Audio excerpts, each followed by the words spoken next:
Hi everyone and welcome, it's Peggy. Thanks for tuning in. I hope everyone's doing well and staying safe. New center finder showed up in the mail. Thanks, Dad. Surprises in the mail are always good.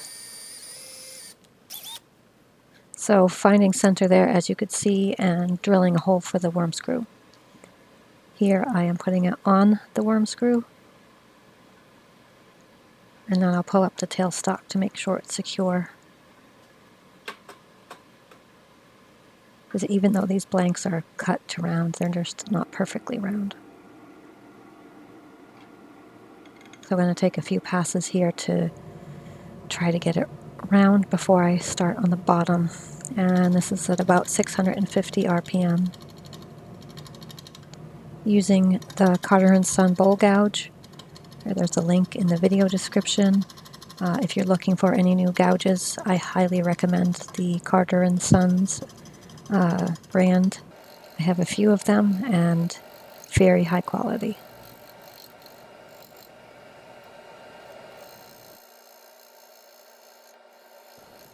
Hey, I have a question for everyone watching.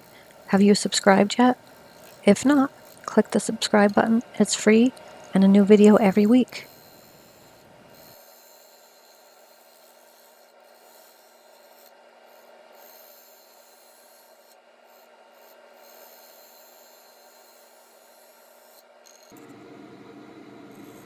And a little bit of a closer up shot here, and the speed is higher now at about 1100 RPMs.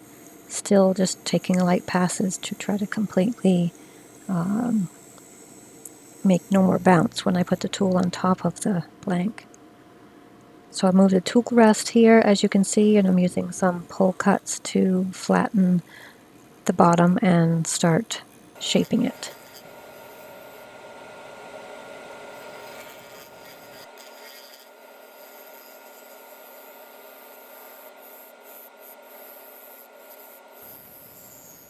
So starting to round over on the edges a little bit. Starting to make the curve on the outside of the bowl. And keeping the tailstock up, touching the bottom of the bowl for as long as possible so it's as secure as possible.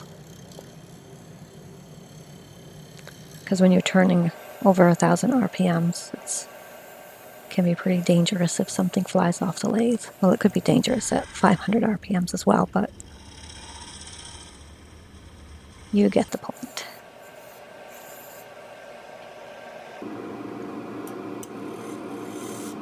And now working on the bottom, trying to start to create the foot.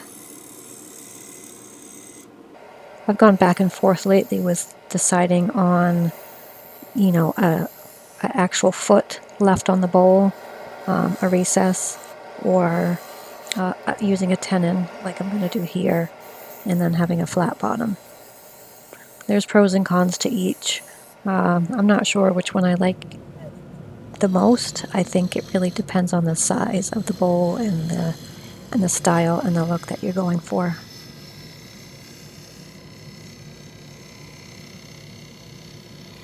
So here I'm getting covered in shavings. Can't really see me there, but the shavings are flying off.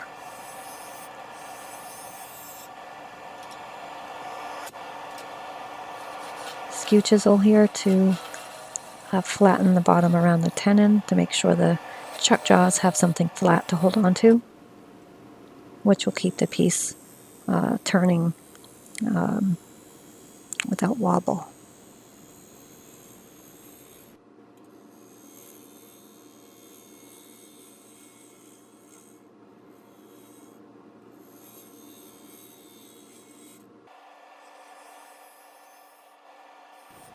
So the bowl itself is starting to take shape here.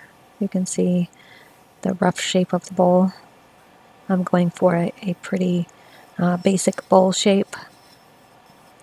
I think the wood really speaks for itself. You don't need a fancy shape or a fancy bottom to really make a pretty piece. Sanded from 80 to 400 grit.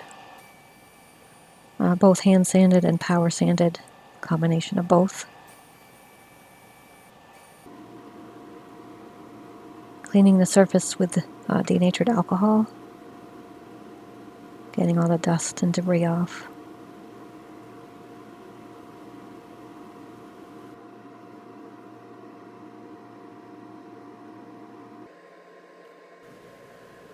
And adding some sanding sealer, and as usual the sealer is 70% sanding sealer and 30% DNA.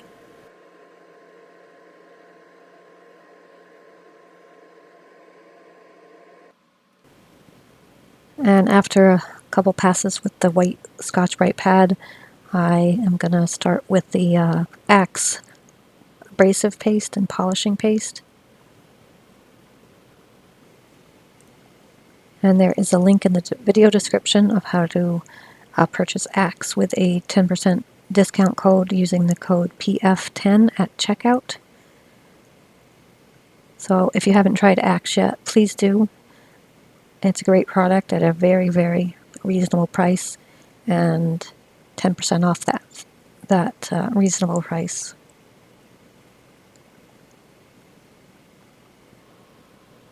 And now with the Axe polishing restoring paste, one of my favorite parts.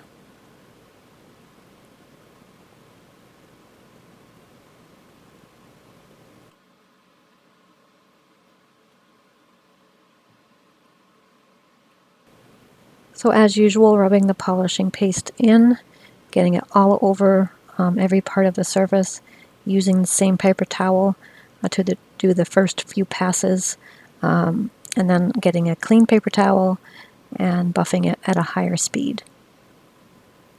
And when I stop the lathe in a second, you'll see the shine that it brings.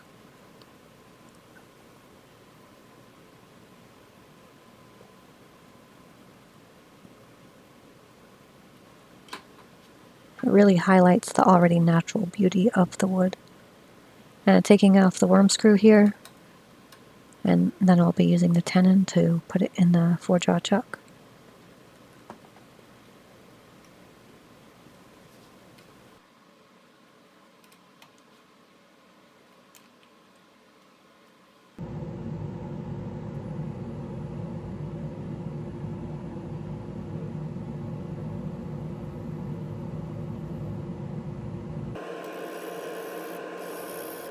Starting to hollow out the inside of the bowl,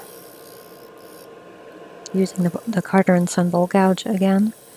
Just going slow at first. The tailstock is not touching, as you can see, so trying hard not to put too much pressure on the outside rim area of the bowl, because tenons can break, things can happen.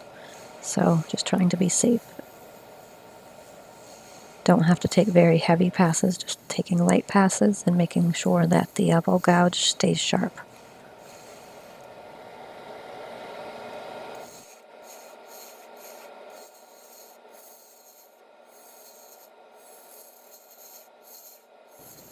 So continuing with the bowl gouge, I stopped in to sharpen 3 or 4 times throughout this part of the project, the hollowing, just to make sure I could take passes and be very safe with them. Stopping to take a look at the progress and looking at that grain and wishing that I had a bowl saver. One day I will get a bowl saver.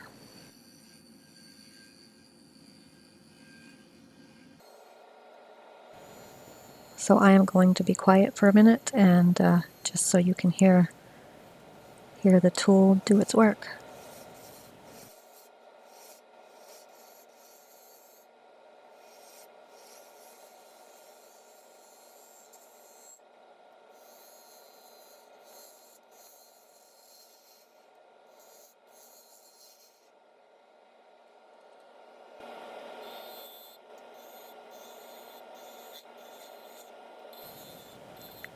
Here I'm just finishing up the deciding on the thickness of the bowl. It's close, but it's a little bit too thick. And there is the final thickness that I decided on, using the air gun to get any dust out. and denatured alcohol to get the remaining dust and shavings off of the surface before applying the color. Starting with the color Earth from the Intrinsic Color Collection. I'll put a link in the description where you can find those as well. So the base color is put on dark to really highlight the tigerish stripes of the grain, and some of that dark color, the brown, will be sanded off. Here I'm trying 320. I think I go down to 220 and then back up to 320 to get the effect that I'm looking for. But after the brown dries, using a couple of different colors, which you'll see.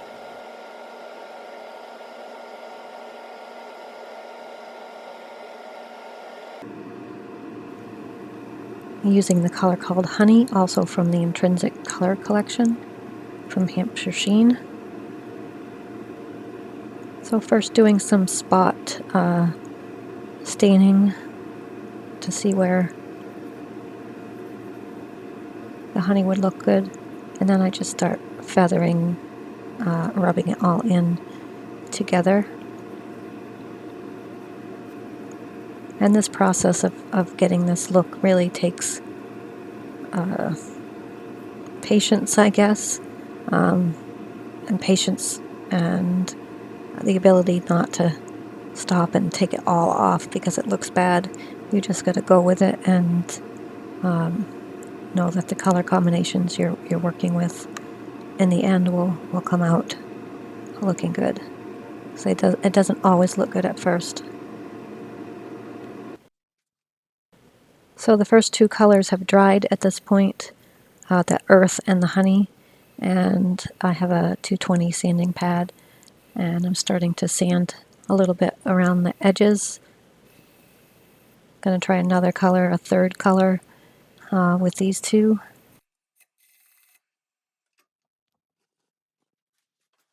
See, it doesn't look great there,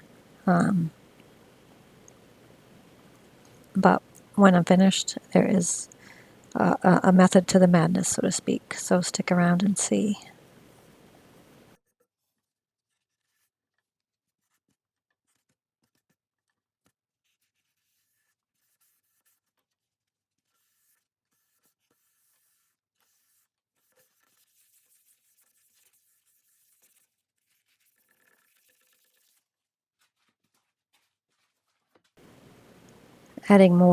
Added more, I should say, of the ruby color. Now putting more honey in there as well. Just blending them all together so it doesn't look blotchy.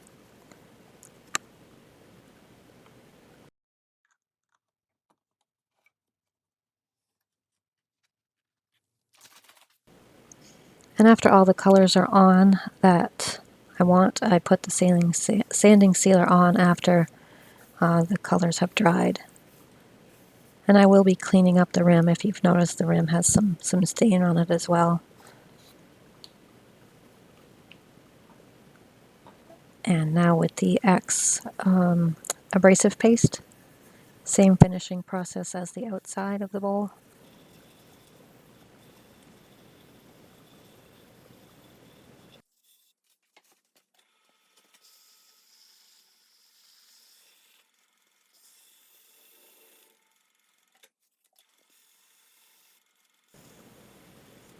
Again, if you want to try the Axe products, there is a link in the video description and a coupon code for 10% off your order. Made in the USA. And the polishing paste.